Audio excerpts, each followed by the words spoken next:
राष्ट्रवादी काँग्रेस शरदचंद्र पवार पक्षाचे महाविकास आघाडीचे अधिकृत उमेदवार महेश अण्णा कोठे यांच्या प्रचाराच्या निमित्ताने खरं तर महेश अण्णा तुम्ही जर याला कॉर्नर सभा म्हणताय तर मग असली सभेचा नजारा काय असेल आणि ज्या उमेदवाराची कॉर्नर सभा ही उमेदवारांच्या मोठमोठ्या सभा निवडी होत असेल त्या महेश अण्णांचा विजय हा नक्की आहे आणि फक्त 20 तारखेला याच्यावर आपल्याला शिक्कामोर्तब करायचंय. कारण ही निवडणूक फक्त महेश अण्णांची निवडणूक नाही, ही निवडणूक फक्त विधानसभेची निवडणूक नाही, ही निवडणूक देश या पुढच्या काळात कुठल्या दिशेने जाणार हे ठरवणारी निवडणूक. आणि आधी तुमच्या सगळ्यांचं मनापासून आभार व्यक्त केले पाहिजेत की लोकसभा निवडणुकीला तुम्ही जो काही निकाल घेतला आणि हा निकाल घेऊन महाराष्ट्राच्या जनतेने अबकी बार 400 पार म्हणत ज्यांना संविधान बदलण्याची घाई झाली होती त्यांना शेवटी 2 कुपड्यांवर आणून 240च्या आत रोखण्याचं काम कोणी केलं असेल तर ते या महाराष्ट्राच्या स्वाभिमानी जनतेने केलं. आणि तब्बल 31 खासदार हे इंडिया आघाडीचे निवडून दिले. आणि हे निवडून दिल्यानंतर आता तुम्हाला विधानसभेचं बिगुल वाजल्यानंतर विशेषतः सोलापूर उत्तर मध्ये फरक जाणवला असेल, जाणवला का नाही? लोकसभेच्या वेळी काय काय भाषणं होत होती, लोकसभेच्या वेळी कोण कोण भाषणाला येत होते आणि हे येत असताना आता पंजाब तालीम परिसरात सुद्धा मत मागायला भारतीय जनता पक्षवाले येतात. याच कारण पराभव समोर दिसायला लागलाय. त्यांना सुद्धा कळून चुकलंय, त्यांना सुद्धा कळून चुकलंय की महाराष्ट्रातलंच वारं फिरलं. आता मुंबईमध्ये मोठमोठे होर्डिंग लागले उत्तर प्रदेशच्या मुख्यमंत्र्यांचे. होर्डिंगवर मोठमोठ्या अक्षरात लिहिलंय बटेंगे तो कटेंगे आणि लिहिलंय कुणी? भारतीय जनता पक्षाचं होर्डिंग आणि त्यावर फोटो आहे तो उत्तर प्रदेशच्या माननीय मुख्यमंत्र्यांचा. आणि मग त्यांना विचारायला पाहिजे कि जरा ये भी तो बता दो बटेंगे तो कटेंगे कहने वालों क्यों काटा मराठी युवाओं का रोजगार और बांट दिया अपने गुजरात को. जरा ये भी तो बता दो बटेंगे तो कटेंगे कहने वालों क्यों काट दिया महाराष्ट्र का स्वाभिमान और बांट दिया अपने गुजरात को. आणि ही जेव्हा वेळ येते तेव्हा निवडणुकीच्या तोंडावर या पद्धतीनं आपल्या मनात एक भेद निर्माण करण्याचा प्रयत्न केला जाईल, माणसाला माणसापासून तोडण्याचा प्रयत्न केला जाईल. त्यावेळी एक किस्सा कायम लक्षात ठेवा. एक हिंदू मित्र असतो, एक मुसलमान मित्र असतो. दोघं रस्त्याने चाललेले असतात. रस्त्याच्या एका बाजूला मंदिर असतं, दुसऱ्या बाजूला मस्जिद असते. हिंदू मित्र कुठं जाईल? आपला मुस्लिम बांधव कुठं जाईल? दोघांचं काय चुकलं? नाही चुकलं. दुसऱ्या दिवशी दुपारी परत दोघं निघाले. सकाळी नाश्ता झाला नव्हता, दुपारचे 3 वाजून गेले होते, पोटात कावळे कोकलत होते. एका बाजूला मंदिर होतं, एका बाजूला मस्जिद होती, समोर जेवणाचं हॉटेल होतं. दोघं आधी कुठं जातील? माझ्या भावानं तुमच्या उत्तरामध्ये हे कळतं की पोटाच्या आगीला जात कळत नाही, धर्म कळत नाही, त्याला फक्त काम लागतं. त्या आग विझवण्यासाठी जी भाकरी लागते आणि ही तुमच्या वाटेची भाकरी गेल्या 2-2.5 वर्ष जर गुजरातला नेण्याचं काम कोणी केलं असेल, इतर राज्यात नेण्याचं काम कोणी केलं असेल तर ते भारतीय जनता पक्षाने केलं. वेदांता फॉक्सकॉन घ्या, टाटा एअरबस घ्या, बल्क ट्रक पार्क घ्या, 5.5 लाख कोटींचा ही गुंतवणूक ज्याच्यामुळे 6 ते 7 लाख तरुणांना रोजगार मिळाला असता, नोकरी मिळाली असती. हा रोजगार तुमच्या डोळ्यात देखत हिरावून नेण्याचं पाप जर कोणी केलं असेल तर ते भारतीय जनता पक्षाने केलं. माणसाला माणसापासून तोडण्याचं पाप जर कोणी केलं असेल तर ते भारतीय जनता पक्षाने केलंय. आणि असं असताना तुमच्या माझ्या पाठीमाग महागाईचा भस्मासूर लावण्याचं काम कोणी केलं असेल तर ते भारतीय जनता पक्षाने केलंय. इथं नोकरी करणारे किती जण माझे पत्रकार बांधवत असते. नौकरी करने वाले कितने हैं? आप बताओ 10 साल में जो तनख्वाह मिलती है वो डबल हो गई? हाँ, लेकिन पेट्रोल तो डबल हो गया, डीजल तो डबल हो गया, माँ बाप के लिए जो दवाई खरीदते हैं वो दवाई की कीमतें तो डबल हो गई, ये सब डबल हो गया, लेकिन हमारी तनख्वाह डबल नहीं हुई। ये देन है भारतीय जनता पार्टी की। जिस भारतीय जनता पार्टी ने कहा था न खाऊंगा न खाने दूंगा, सोचिए 27 जून को प्रधानमंत्री जी ने भोपाल से भाषण दिया था, 70,000 करोड़ का घोटाला, और प्रधानमंत्री जी जो प्रधानमंत्री कहते हैं न खाऊंगा न खाने दूंगा, वही प्रधानमंत्री के अभी महाराष्ट्र का जो मंत्रिमंडल है त्याच्यामध्ये एक एक नगीने बघा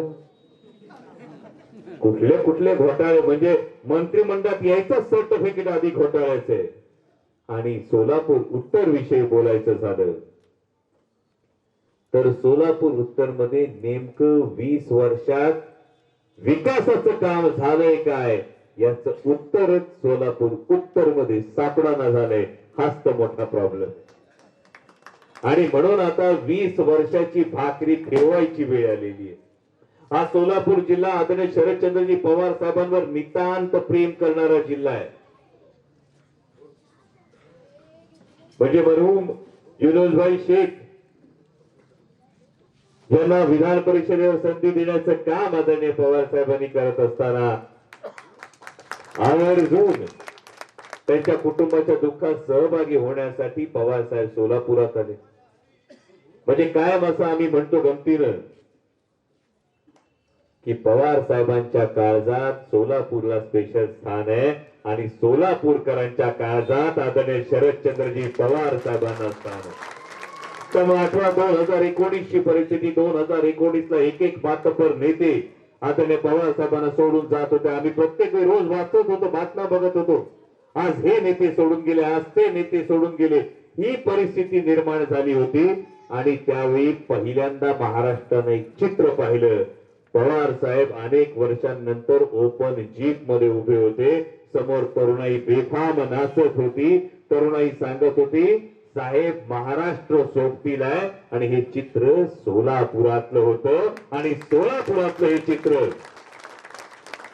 सोलापुरातून हे चित्र संपूर्ण महाराष्ट्रात गेलं, आणि 2019 ला चमत्कार घडला। तीच गोष्ट घडली 2024 ला। विचार करा, आठवून बघा, आपल्या वडिलांना आठवून बघा, ज्या बापानं घर उभं करत असताना हाडाची काढ केलेली असतात, मेहनत केलेली असती, आपल्या शर्टाच्या आतमध्ये भोकं पडलेलं बनियन लपवलेलं असतं, पण पोराच्या डोक्यावर छत दिलेलं असतं, त्या भिंती उभ्या करताना बाप राबलेला असतो, छत उभं करताना बाप राबलेला असतो, तुमच्या डोक्यावर बापाने सावली धरलेली असते, आणि आयुष्याच्या संध्याकाळी बाप अंगणात बसलेला असताना जर मागून बुलडोझरनी कुणी अख्खं घरच काढून दिलं तर बापाला काय वाटेल? एकदा विचार करा। हे सगळं चित्र डोळ्यासमोर आणून एकदा विचार करा भावांनो, अख्खं घर ज्या बापाने उभं केलं, त्या बापाच्या डोळ्यात देखत जर घर काढून नेलं तर त्या बापाला काय वाटलं? कुठलाही बाप खचून जाईल, कुठलाही बाप थकून जाईल, कुठलाही बाप म्हणेल संपलं सगळं। पण याच पद्धतीनं 2 जुलै 2023 ला तळहाताच्या फोडाप्रमाणे जो पक्ष जपला होता, जे नेते उभे केले गेले होते, बुलडोझरने घर काढून न्यावं, त्या पद्धतीने अख्खाच्या अख्खा पक्ष, अख्खाच्या अख्खं चिन्ह काढून नेलं गेलं। आणि दिल्लीतले नेते गिधाड जसं भक्ष्याकडे बघताना तसे बघत होते की शरद पवार नावाचा माणूस गुडघ्यावर बसला म्हणजे महाराष्ट्र झुकला, शरद पवार साहेबांनी हत्यार टाकलं म्हणजे महाराष्ट्राने शरणागती पत्करली, शरद पवार साहेबांनी मान खाली घातली म्हणजे महाराष्ट्र समोर झुकला। आणि असं असताना तो 84 वर्षाचा योद्धा उभा राहिला आणि तो म्हटला मी झुकणार नाही, मी वाकणार नाही, मी लढणार लढणार आणि लढून जिंकणार। आणि त्या योद्ध्याचं नाव आदरणीय शरदचंद्रजी पवार। त्यामुळे ही निवडणूक आदरणीय पवार साहेबांची, ही निवडणूक फक्त महेश अण्णांची नाही, ही निवडणूक आदरणीय पवार साहेबांची आहे। आणि काय माय तुम्ही ज्या भूमिकेसाठी म्हणता त्या मालिकेतलं एक वाक्य होतं, सगळं विसरलं तरी बापाला विसरायचं नसतं, त्याच्या सुरकुतलेल्या चेहऱ्यात सुख होणं पाहायचं असतं आणि त्याच्याच पुढे जाऊन म्हणतो सगळ्या लढाया लढायची खुमखुमी असली तरी कधी बापाला हरू द्यायचं नसतं आणि ही निवडणूक आपल्या बापासाठी लढायची आहे, ही निवडणूक आपल्या बापाला जिंकवण्यासाठी लढायची आहे आणि ही निवडणूक लढत असताना महाराष्ट्र हा 50 खोक्यात विकला जात नाही. महाराष्ट्र हा ईडी सीबीआय इन्कम टॅक्सच्या दबावापुढे चुकत नाही हे दाखवून देणारी निवडणूक आहे. ही निवडणूक महाराष्ट्र धर्माची निवडणूक आहे. 18 पगड जाती 16 अलुतेदार 12 बलुतेदारांची ही निवडणूक आहे.